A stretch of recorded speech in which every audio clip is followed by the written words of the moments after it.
الحمد لله رب العالمين، وأشهد أن لا إله إلا الله وحده لا شريك له، وأشهد أن محمدا عبده ورسوله صلى الله عليه وعلى آله وسلم. أما بعد، فهذا اليوم هو يوم الأحد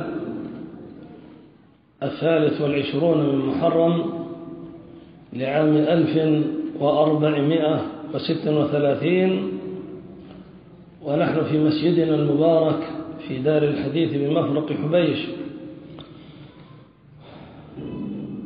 أحب أن ننبه على بعض المسائل، فأقول وبالله التوفيق. سمعنا كلمة للشيخ عبيد بن عبد الله الجابري، مضمونها تناوله للشيخين الفاضلين محمد بن عبد الله الإمام وعبد الرحمن بن مرعي العدني. وكلامه بالشيخ الإمام بالنسبة فيما يتعلق بالوثيقة، فقد تكلمنا في غير ما مناسبة بما يشفي ويكفي وما يقربنا إلى الله عز وجل. وواقع اليمن ذاته جواب كاف عن تلك الوثيقة. لكن قال الشيخ إنه قد ثبت لديه أن الشيخ محمد بن عبد الله الإمام جمع الذين كانوا ذهبوا إلى كتاف وأعلمهم أن الحوثيين طلبوا تسليمهم، وقال صدقك وهو كذوب. أولا،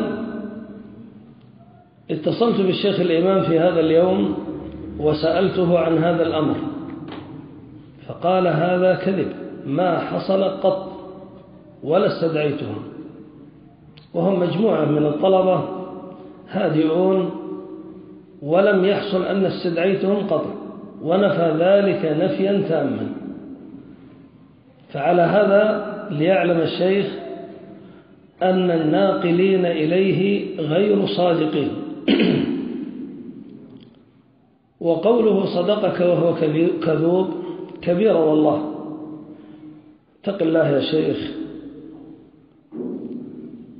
كذوب صيغة مبالغة، أي أنه قد ثبت لديك كذبة تلو كذبة تلو كذبة حتى تكاثرت، فانتقل من كذب ويكذب وكاذب إلى كذوب، بمعنى أنه تواتر عنه الكذب. هل تستحضر الحكايات التي أوصلته إلى صيغة المبالغة؟ ما هكذا تورد يا سعد الإبل. وهذه بينك وبينه وبين الله عز وجل. الأمر الثاني، إن السامع لكلام الشيخ عبيد يعلم أنه مغتاظ من الشيخ الإمام بسبب ما حصل في قضية الوثيقة،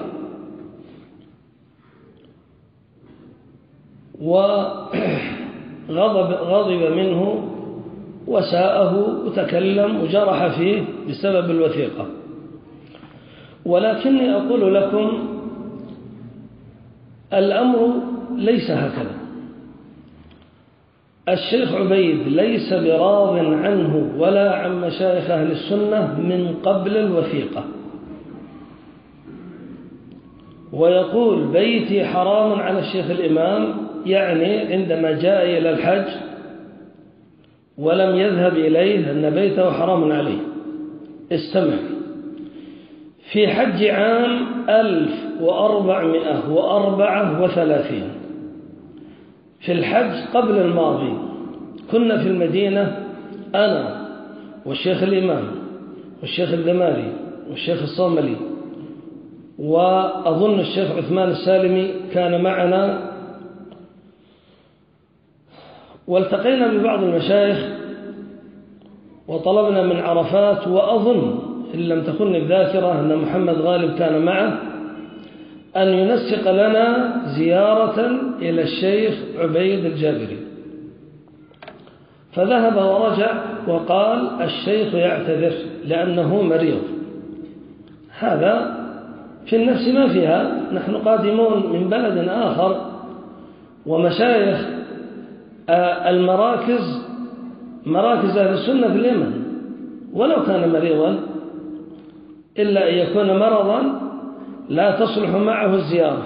على كل حال قلنا لعرفات نجعلها عيادة مريض وزيارة حاله، فذهب واتصل بي وأنا مع المشايخ وقال لي يقول الشيخ لا تأتوا إليه، أنتم ما تقبلون النصيحة. الكلام ما هو من الآن، لا تأتوا إليه أنتم ما تقبلون النصيحة. والله يا شيخ نقبل النصيحة لكن التقليد لا، لو كنا سنقلد ما هناك داعي أن نطلب العلم. إذا كان الإنسان لابد أن يكون مقلدا لا داعي لطلب علم، يبقى مقلدا متى ما احتاج إلى مسألة سأل من يعلم وعاش هكذا ويكفي. أما وقد طلب العلم ويبقى مخزوما يجر بأنفه هيهات هيهات. فعلى هذا نحن بذلنا الذي بوسعنا وأردنا رأب الصدع، وكنا نشعر أن شيئا ما في نفسه أردنا أن نتناسى هذا كله بزيارته، لكنه واجهنا بهذا. فالكلام ليس بسبب الوثيقة. الوثيقة في 28 شعبان 1435. نعم 36 36 35 نعم. وكلام الشيخ عبيد بعد ذلك، ونحن في الحج الذي قبله، يعني الأمر سابق. فعلى هذا بارك الله فيكم سكتنا وكأننا لا ندري بشيء، وغضضنا الطرف وقابلناها بالصبر والاحتمال حتى لا يشمت بنا أعداء السنة. فهذا لفت نظر إلى أن القضية أكبر من قضية الوثيقة، وأن الأمر سابق لذلك بكثير. قضية أخرى وهي أنني أقول للشيخ عبيد ولغيره من المشايخ في المملكة أؤكد لكم أن التقارير والأخبار التي تصلكم عن اليمن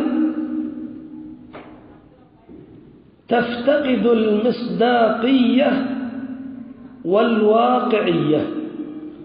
اقبلها هكذا وستذكر ما أقول، لا تستغرب عندما تسمع هذا الكلام ستستحضر أسماء الذين ينقلون إليك ولا تتوقع أن يكون كلامي هذا متنزلا عليهم. لكنني أؤكد لك أن التقارير التي تصل إليكم تفتقد الصدق والواقعية. وما قاله الشيخ عبيد أنه ثبت لديه عن الشيخ الإمام مثال على ذلك.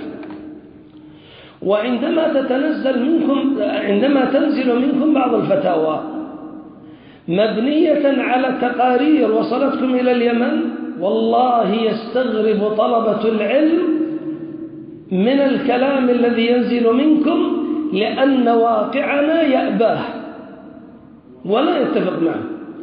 ليس طعنا فيما تفتون به، ولكن للتقارير التي تصل منكم.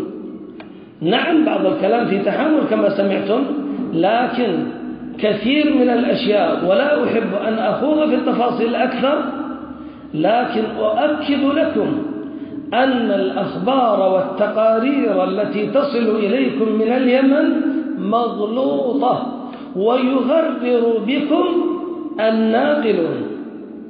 والمشكلة أن الله كتب لهم القبول عندكم، فنصل إليكم، فبدلا من أن تسمعوا منا تملوا علينا إملاء افعلوا ولا تفعلوا مبنيا على التقارير، وتأتوننا بكلام غير قابل للنسخ ولا للتبديل قطعا، ونحاول إيضاح الأمر لكم وإقناعكم، ولكنكم تأبون وتصرون على من بنى لديكم من التقارير الخاطئة أو الكاذبة.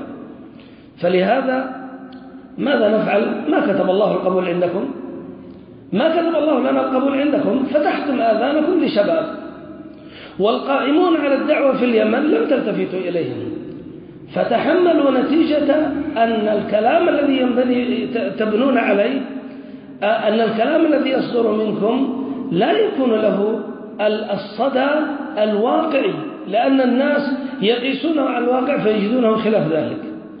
فلهذا أقول لكم لا تلتفتوا إلى التقارير التي تصل إليكم من شباب وتهملوا مشايخ قامت الدعوة على رؤوسهم، حملوا همها ليلا ونهارا، حملوا همها ليلا ونهارا.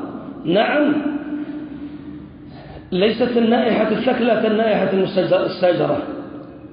نعم، انظروا هؤلاء الشباب الذين ينقلون إليكم ما هي دعوتهم، أين دعوتهم، أين ثمرتهم، أين جهودهم. فأنا ألفت نظركم إلى هذا، وبعض الكلام قد لا يقبل حال غضب، حال اقتناع بأمر، لكنك ستفهمه يوما ما وسيظهر لك يوما ما. قضية أخرى، تكلم الشيخ عبيد عن الشيخين محمد بن عبد الله الإمام والشيخ عبد الرحمن بن مرعي العدني. هذان الشيخان مركزاهما أكبر المراكز، يخرج من مركز معبر أكثر من 300 خطيب يوم الجمعة، وتقول لا يصلح للدعوة. من الذي ربى هؤلاء؟ من الذي ربى هؤلاء؟ من الذي علمهم؟ كيف وصلوا إلى هذا المستوى؟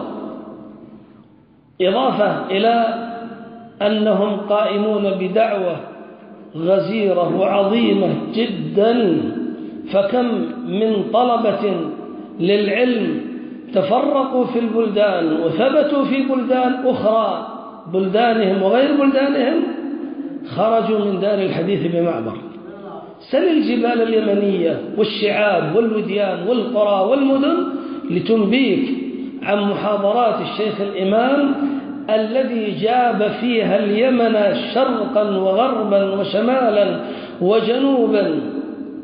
نعم، سل عنه منذ أن نزل معبر وهو يصول ويجول في جميع المناطق اليمنية، إضافة إلى الجهود التي يقوم بها طلابه.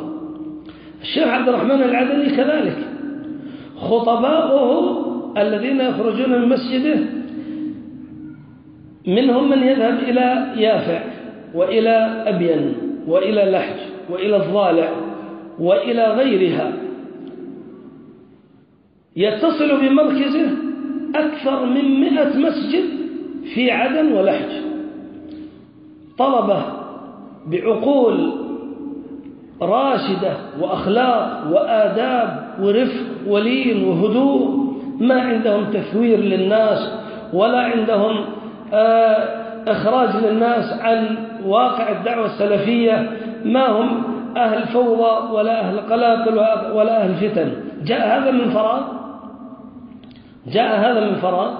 من يعلم هؤلاء إذا كان الشيخ عبد الرحمن لا يصلح للتعليم؟ من يعلمهم؟ هو الذي علمه، هو الذي رباه. وتأتي إلى مركزه وهو يعني ماذا؟ ترى الكبار دروسهم مستقلة، الأطفال دروسهم مستقلة، النساء ربما يزيدون على 1000 امرأة داخل دار الحديث بالفيوش، هذا ما يعرف ربه، هذا مغفل. هكذا هذا معناه أن التقارير التي عندك خاطئة، أعد نظرا. لكن بعد هذا أقول أنا أسأل الشيخ عبيد الجابري سؤالا مفتوحا لا يحتمل السكوت، لا بد من جواب عليه. نحن في اليمن، أخبرنا من الذي يصلح أن يرجع إليه أهل السنة في الفتوى في النوازل والقضايا الفقهية، ومن الذي يصلح أن يطلب العلم لديه من أقصى الشمال إلى أقصى الجنوب، دلنا عليهم.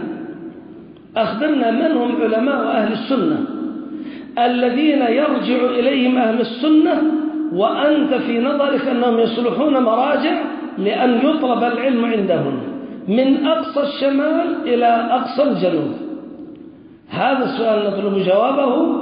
ولكن يعني بارك الله فيكم، نحن بحمد الله عز وجل نعلم بمنزلة مشايخ أهل السنة ونعرف واقعنا، فنحن أعرف ببلادنا وعلمائنا ومشايخنا.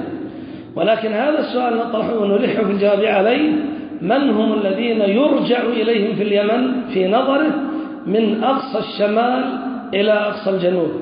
أكتفي بهذا والحمد لله رب العالمين.